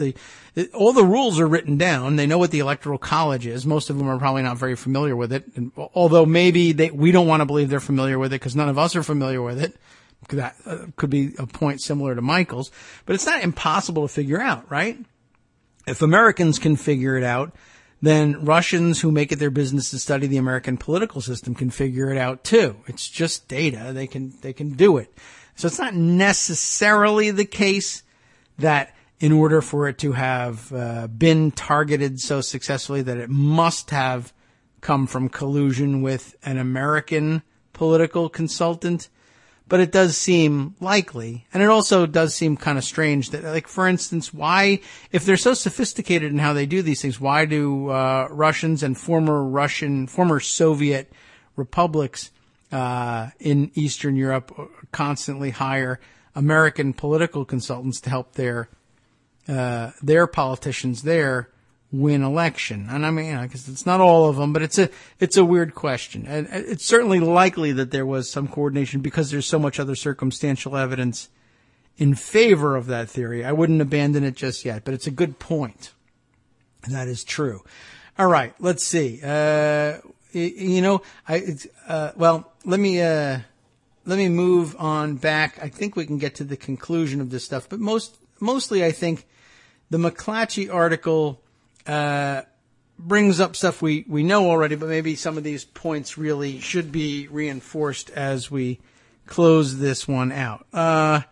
We had said that Twitter and Facebook's search engines were overwhelmed in those states and that they couldn't, the key states, Wisconsin and Michigan in particular, meaning they couldn't discern fake news from real news.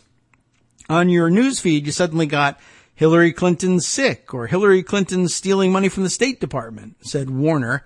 It started even before Trump locked up the nomination. Throughout the Republican primary elections in early 2016, Russia sent armies of bots carrying pro-Trump messages and deployed human trolls to comment in his favor on internet stories and in social media. Former FBI Special Agent Clint Watts told Congress weeks ago. See, a lot of this has been floating out there. Watts, now a cybersecurity specialist with the Foreign Policy Research Institute, said the targets included former Florida Governor Jeb Bush, Marco Rubio, Lindsey Graham, etc. As Donald Trump was locking up the Republican presidential nomination in May of 2016, a U.S. intelligence intercept picked up Russians discussing ways to spread news damaging to Clinton. Two people familiar with the matter said. No one has proved that Russia's attack influenced the vote in the November 8th general election, but it wouldn't have taken much to tip the results and change the course of history. Clinton lost the decisive states of Michigan, Wisconsin, and Pennsylvania by a combined 77,744 votes out of 13.9 million ballots cast. She could have won Michigan if 5,353 Trump voters had gone for her instead. Wisconsin, if 11,375 votes had flipped to her, and Pennsylvania, if 22,147 Trump voters had picked her instead.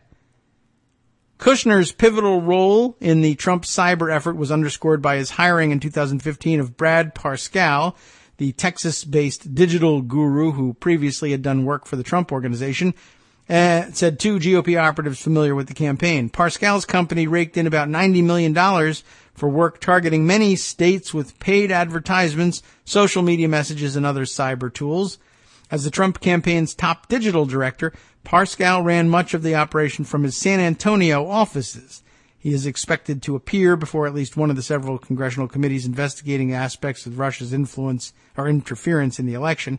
He couldn't be reached for comment for that article, but CNN quoted him last month as dismissing suggestions that Russian-directed online bots would have been effective in swinging votes to Trump. He said the campaign did not find Twitter, where those bots mainly functioned, to be an effective tool.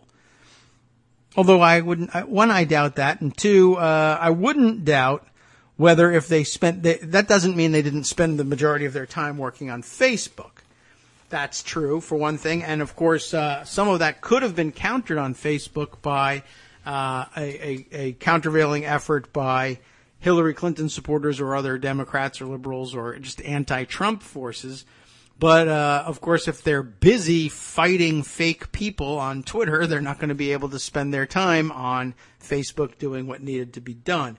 Washington attorney Abby Lowell, who was recently hired to be Kushner's chief defense counsel and who, by the way, is currently busy defending New Jersey Senator Bob Menendez on his corruption trial, same guy, has who has a reputation as a guy you hire if you're going to do battle with the government. That's Abby Lowell, and who's now Kushner's attorney, according to one former federal prosecutor who declined to comment on the Russia inquiries facing Kushner. Shortly after his name arose in the inquiry, Kushner publicly volunteered to tell Congress about his Russia contacts, and to answer questions about all issues for which he's being scrutinized.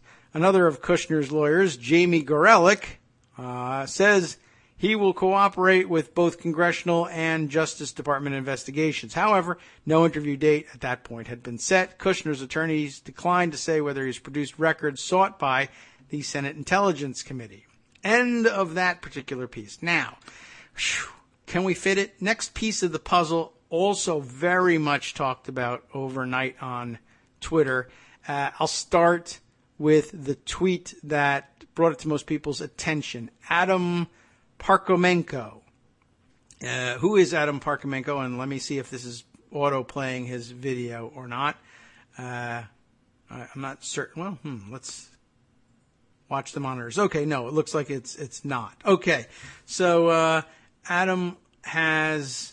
who is Adam? Adam is an advisor to Hillary Clinton, a dad, and get this, a Ukrainian American. So, okay, what does that mean? I don't know. I can't tell you very much about it, except that I wonder whether that makes him more prone to suspect Russian interference. One could just be a natural outgrowth of being Ukrainian. They will be suspicious of Russians. And two, maybe they have good reason to be suspicious of Russians. After all, we know that Paul Ryan and Kevin McCarthy, among others, became very clearly convinced that the Russians were interfering in politics and in the elections, and indeed invading Ukraine at the time. So there would be good reason to be suspicious. True. Now, what about the tweet? The tweet that I saw, let's see, we have to kind of go back and dig this up. I've clicked through to get that profile. I have to go back. It's this piece here, and hopefully, again, the audio is not coming through until we want it to. It says, I don't know how many people are on Mueller's list to interview, but I'm guessing she made like number 17. Who is she? Teresa Hong is the name of the woman we're talking about. She's being interviewed here by some BBC television program, and it was rather astonishing. It's a long-ish clip. Let me open it up and see if we can't rewind it and take a little listen and do some analysis. This was our Project Alamo. This was where the digital arm of the Trump campaign operation was held. Okay, so now we're down where? Does this place us in San Antonio? Does that mean we're talking about Brad Parscale's operation and Teresa Hong worked there? I think that's what they're trying to tell us. By the way, do I have the volume of this thing up high enough? I might try to boost the output on this video a little bit here as we roll along. Let's try it again. Do I even remember where I was with this? Okay, let's roll it again. So, why is it called Project Alamo? It was called Project Alamo based on the data, actually. That was Cambridge Analytica. They came out with the Alamo data set, right? So we just kind of adopted the name Project Alamo. It does conjure up sort of images of a battle of some sort of digital battle. It kind of was, in a sense, you know? Yeah. All right, so now she's bringing them into the office building here. I think there maybe I don't know if I'm satisfied with the level of sound here. Let's boost it one more time and see if that does anything. And let's roll some more here. Trump's, Twitter account, that's all his. I mean, he's the one that ran that. And I did a lot of his Facebook, so I wrote a lot for him. I kind of channeled Mr. Trump. And how do you possibly write a post on Facebook like Donald Trump? Believe me. A lot of believe me's, a lot of alsos, a lot of berries, actually, he was really wonderful to write for, just because it was so refreshing. It was so authentic. Gee whiz, that is refreshing, isn't it? Cambridge Analytica was here. And so It was just a line of computers, right? This is where their operation was, and this is kind of the brain of the data. This was. So, she's showing now the actual rooms in the buildings that they occupied. And I guess, again, we're still talking about Parscale's gang here. And Cambridge Analytica owned and operated a room, a data center right inside this operation. This is the data center. This is the data center. This is the center of the data center. Yeah, that's exactly right. Yes, it was. Yes, it was. Now, the screen chyrons here are very important too, and we've missed a couple of them, but I'll tell you what this is. Cambridge Analytica, it says, used data on more than 200 million Americans to target potential voters and donors. And by the way, I haven't been reminded in any of these pieces lately of what we read early on about how Cambridge Analytica did that. And they attempt to address this, I think, in this clip, and she just basically says that, I don't know, it's a secret sauce here. Dramatic music as they walk through the office. We got to target this state, we got to target that state, or this universe, or whatever. So that's what they were doing. They were gathering all the data. Now, here then it says a universe was the name of a group of voters defined by Cambridge Analytica. That's just, data terminology there, or statistical terminology, your universe, nothing special with that. But again, she's beginning to answer the question, where does this targeting information come from? Who does know the areas that ought to be targeted with these paid advertisements? And the answer is partly Cambridge Analytica and partly Brad Parscale, partly Jared Kushner. They were all in one office working together to do just that. What sort of attributes did these people have that they had been able to kind of work out? Some of the attributes would be, when was the last time they voted? Who did they vote for? What kind of car do they drive? What kind of things do they look at on the internet? What do they stand for? Were they able to kind of understand people's personalities? Yeah, they do specialize in psychographics, right? But based on personal interests and based on what a person cares for and what, means something to them, they were able to extract, and then we were able to target. How would they know that? Within that. How would they know that? That's their secret sauce. So that is their secret sauce. How do they know that? And I'm hearkening back to things we read much earlier on. At least one aspect of how they seem to get that. Well, one aspect is that people put it all over Facebook. That's the idea of Facebook, is to fill in your profile with all of that sort of psychographic information. It is weird because there's a missing step. Like, how do they know that Subaru drivers tend to vote Democratic? And, it's a little bit easier perhaps to figure out whether or not rural pickup truck drivers vote Republican or not. They do, but that's just a statistical analysis. It just tends to be true. Obviously, it's not always true. It just tends to be true. And some kinds of cars or some consumer preferences or some locations are more indicative of a stronger correlation than others, but you learn which ones are the strongest and go with those.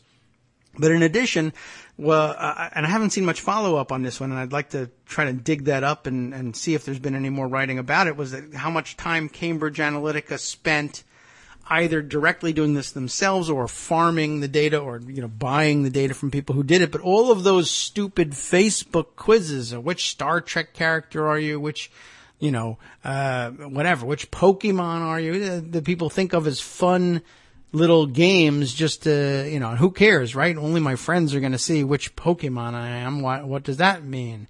It means nothing, of course. But in taking the quiz, you're just taking you're filling out a psychographic profile of yourself. They ask you a question, which would you rather do, or which one is more important to you? How does that help figure out which Pokemon or Star Trek character you are? You don't care. You just want an answer.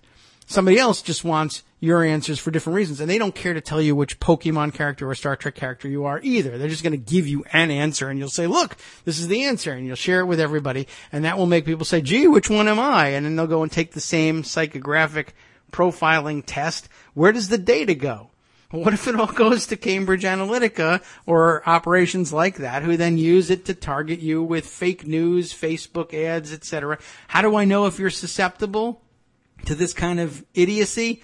Well, you spent time that you could have been spent doing almost anything else in the world trying to figure out what kind of Star Trek character you are, or what Pokemon you are, or whether or not you're going to be able to get a date on farmersonly.com. Whatever it is, it tells me a great deal about you. One, that you would take the time to do it, and then that you were asked personal questions and answered them on a personal basis. You filled out the form for Cambridge Analytica. How did they get this information to target me? You gave it to them, and you told your friends to give it to them too, and they know where your clusters lie. I know who answered these questions, and I know who told their friends to come answer these questions based on the time and your geographic proximity and any connections that you have through Facebook friendships. Now I know who influences who on top of all that, and what kind of car you drive, and whether or not you think, this movie was good or that movie was good, and do you want to know which Lord of the Rings character you are or which American Sniper character you are? That tells me something too. Very interesting, and I think that's where a lot of that information probably comes from. We gave it over to them willingly. Let's roll a little more here. Facebook and Google and YouTube people actually doing here? Why were they here? They were helping us. They were basically our kind of hands-on partners. Can I stop that for a second? Did you realize that? So in this office, yeah, we knew Cambridge Analytica was working with the Trump campaign. Yeah, we knew Kushner was working with the Trump campaign. That was obvious. That Brad Parscale was doing. These three groups, the Cambridge Analytica and Parscale and Kushner, were bringing their data operation together in one place for the purpose of using it on Facebook and Twitter, right? To influence. How about this? Did we know that, I guess they did, and at the BBC, so some of us knew, Facebook and Twitter had a physical presence in the same operation, in the same office. They were there, basically, as she says, on hands-on partners to do what? As far as, being able to utilize the platform as effectively as possible. So not only did they get this great idea that they could use this platform to target voters, but it would be it's one thing for data manipulation people, and they can probably do it if you're sophisticated enough. How do we use this thing to bring this targeting to its maximum effectiveness? And one of the ways I guess you would do that is you say, what if I have Facebook and Twitter people come in here and tell me how? Michael Mustin says he's extremely skeptical that the targeting worked.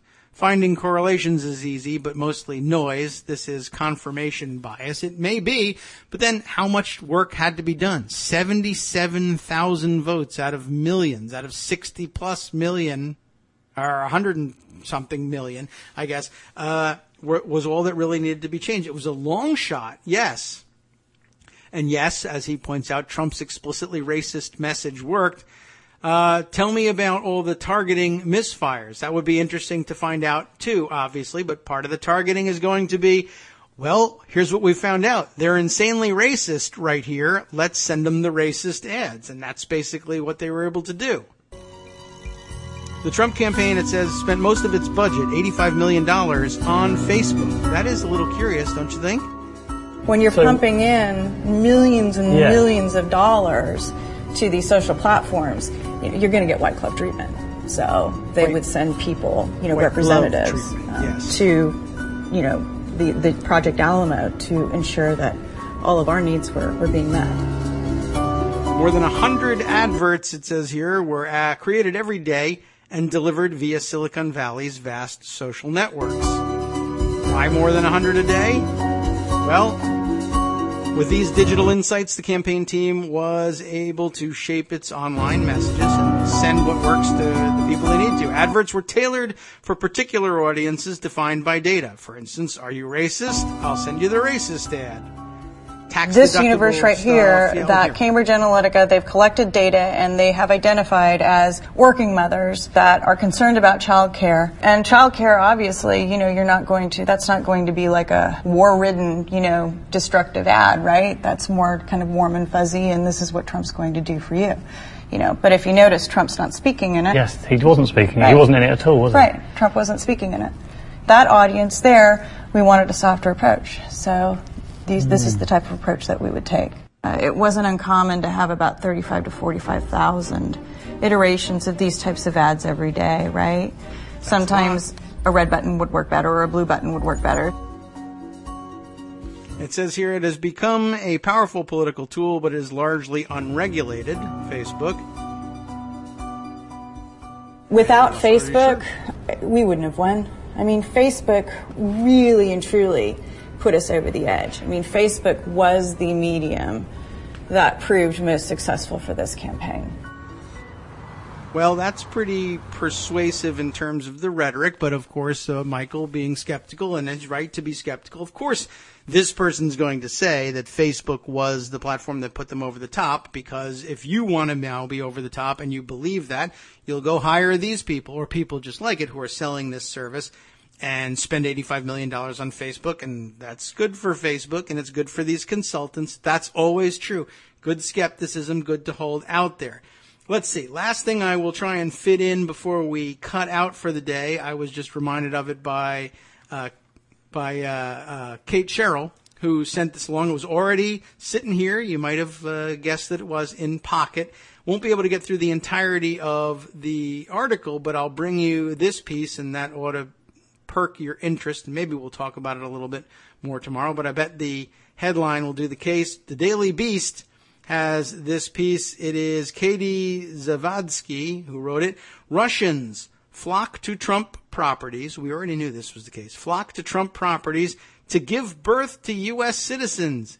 Anchor babies. What could be a bigger problem for Donald Trump, if hypocrisy mattered, than Russian anchor babies being born in Trump buildings? More Russian cash being laundered through U.S. real estate and into his pockets, plus anchor babies on top of it. And let me also just point out, I know this is rude and mean and overly broad brush, but remember when we were reading about Natalia Veselnitskaya and all of her activities and the various people she brought with her to the Trump Tower meeting in June of 2016, and I was kind of astonished to find out how many of them were formerly involved in Soviet-era intelligence operations, and two, dual citizens of both the United States and Russia. That does raise some serious concerns about things, and that they're really, they're building a small army, and it's still very small at this point, of people who will be able to claim loyalty to both and vote in our elections at the same time. That seems awfully odd to me. But the story is pretty clear. And we'll just read you the opening here, the lead, to give you a flavor for it. Anatoly Kuzmin held out his daughter's blue U.S. passport over a red Russian one and snapped a photo from a Florida beach. Woohoo! Got dual citizenship for my daughter, he wrote on Instagram. American citizenship for the newborn girl was the goal of Kuzmin and his Instagram celebrity wife, who sought the help of birth tourism services in Florida for the arrival of their first child. They are among the estimated hundreds of Russian parents, and that's not enough to influence an election, true, who flock to the U.S. annually for warm weather, excellent medical care, and more importantly, birthright American citizenship. And many, like Kuzmin and his wife, stay at President Donald Trump's properties in Florida.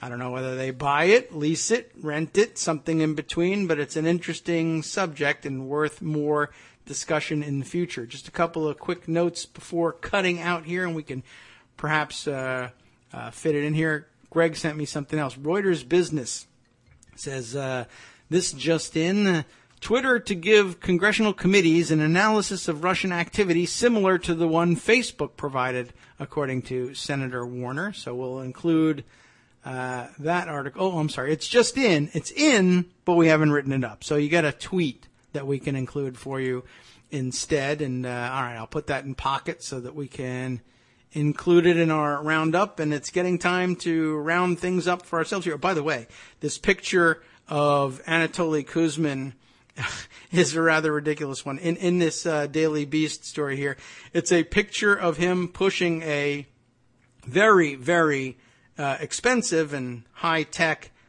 baby stroller. I recognize it as one of the more expensive ones out there. Very nice. I'm sure the baby is enjoying himself. And a nice, he is riding one of those, it's not a Segway, the little hoverboards as well. Plus, of course, he's wearing some rather ridiculous, colorful shorts and a giant skull motif t-shirt. And he's a tattooed guy himself. And it's just, it's everything I guess you would expect from a Russian birth tourism story. Very interesting, and we'll see whether it has any impact. Of course, lots of people were going to ignore Donald Trump shooting someone on Fifth Avenue, so they'll probably ignore this one too. But it's an interesting tie-in to all of the money laundering that goes on in the Trump real estate world as well. I bet it's happening all over the place, wherever he has buildings, and attracting a large Russian crowd. Let's talk, though, about what else is coming up on Netroots Radio for the day. It's Thursday, and that means it's, thank God, it's Jovity. And Wink and Justice are going to round up everything we happen to miss today. As Hurricane Irma bears down on the state, tenants of a Florida apartment complex are terrified after the management company locked away the building's storm shutters. Whoops. Not all Catholics have abandoned the Democratic Party, only white Catholics. And there is one reason and one reason only the Trump administration is targeting dreamers, and it's a bald-faced lie. Not surprising. More after this. From Daily Kos Radio on networksradio.com. You have been listening to the Kagro in the Morning Show with David Waldman. Here's what's up on the last half of the program. We report that Los Angeles is painting its streets white in a bid to lower the city's temperature by 3 degrees over the next 20 years. Wow. And the discovery of boron on Mars might end the celestial saga of whether there is life on other planets. Not moron, boron.